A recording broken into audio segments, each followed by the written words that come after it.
So ja, my eerste tree op Musiekeiland. Kon jy darm sien waar jy hom getrap het? Glad nie, maar toe maar nou sal die mis opklaar. Ek hoop nie daar skuil gevare in die mis wat ons nie kan sien nie.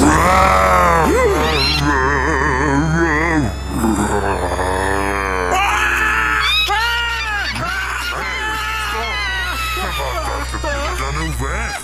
Is my sang so treurig. Oei. Was dit sang? O, laat ons weer hoor. Ja, glad nie sleg nie. Dit het 'n diep indruk op ons gemaak.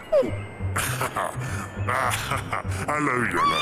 Ek is jammer as ek julle bang gemaak het. Dit was nie my bedoeling nie. Julle weet mos, hierdie is Musiekeiland en al die ander diere kan sing, maar net ek. Ag, ek het nie 'n mooi stem nie. Maar wat, jy is seker goed met ander dinge. Ja, ek glo ook so.